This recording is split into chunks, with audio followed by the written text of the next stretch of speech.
Western English medium school में से हिंदी शिक्षक का छात्रों को शुभकामना के साथ नमस्कार। आज मैं कक्षा 10वीं के छात्रों को इकाई नंबर 1 काव्य पद प्रभु जी तुम चंदन हम पानी की समझ दूंगा। इकाई नंबर 1 में के कवि है श्री संत रैदास।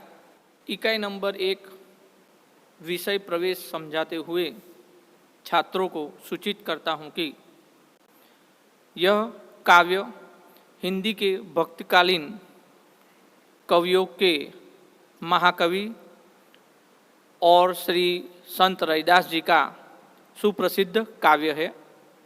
इस काव्य के अंदर रैदास जी ने भक्त और भगवान के संबंधों के बारे में जानकारी दी है, अटूट संबंधों के बारे में जानकारी दी है। जिस तरह रामायण में श्री राम और हनुमान जी के अटूट संबंध बताए गए हैं, वैसे ही संबंध यहाँ पर रैदास जी ने भगवान प्रभु जी के साथ बताए हैं। रैदास का जन्म सन 1388 ईस्वी सन एवं निधन सन 1518 में हुआ। जन्म और मरण दोनों अनुमानित है। वैसे संत कवि रैदास कबीर के समकालीन महान संत थे। रैदास को रविदास के नाम से भी जाना जाता है। यह माना जाता है कि संत रामानंद जी के शिष्यों में से एक थे। ये काशी में रहते थे, पढ़े लिखे नहीं थे, मगर उनकी साधना उच्च प्रकार की थी, इसलिए उनके काव्य सुप्रसिद्ध रहे हैं।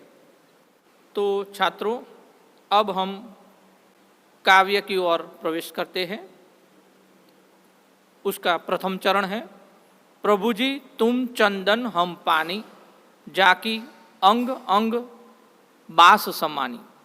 इस प्रथम चरण के अंदर रैदास जी अपना संबंध प्रभु जी के साथ जोड़ते हैं। उदाहरण दिया है, प्रभु जी को चंदन कहा है और खुद को पानी। और जिस तरह चंदन और पानी का अटूट संबंध होता है, एक दूसरे के साथ घुल मिलने के बाद टूटता नहीं है, उसी तरह से प्रभु जी और रैदास का संबंध भी अटूट है, यह समझाने की कोशिश की गई है। काव्य का दूसरा चरण है प्रभु जी तुम घन बन हम मोरा, जैसे चितवत चंद चकोरा। रैदास जी ने प्रभु जी को घन बादल, आकाश में छाए हुए बादल बताए हैं, जब अपने आप को खुद को रैदास जी ने मोर कहा है। समझाते हुए बताया है, जिस तरह से मोर घने बादल को देखकर खुश होता है, आनंदित होता है, नाच उठता है, उसी तरह से रैदास जी भी प्रभु जी का नाम स्मरण कर कर, याद कर कर खुश हो जाते हैं, आनंदित हो जाते हैं। चितवत चंद चकोरा। दूसरे चरण के अंदर यह समझाया गया है कि जिस तरह से चकोर पक्षी चंद्रमा की ओर लगातार देखता रहता है, उसी तरह से अटूट संबंध बताते हुए रैदास जी भी प्रभु जी की ओर देखते रहते हैं। काव्य के तीसरे चरण में प्रभु जी तुम दीपक हम बाती, जाकी ज्योत बरे दिन राती। संत रैदास कहते हैं कि हे प्रभु, मेरी भक्ति दीपक में जलने वाली बाती की तरह है। जिस प्रकार दीपक की बाती अपने आप को जलाकर दीपक के साथ बने रहने में ही सुख का अनुभव करती है, उसी प्रकार मैं भी कभी भी भक्त बनकर भगवान के साथ अस्तित्व जोड़कर अपने आप को बनाए रखता है। काव्य के चौथे चरण में प्रभु जी तुम मोती हम धागा, जैसे सो नहीं मिलत सुहागा। संत रैदास कहते हैं कि हे प्रभु, आप मेरे लिए सुंदर और चमकदार मोती की भांति है, और मैं आपको वह धागा मानता हूँ जिसे मोती पिरोए जाते हैं।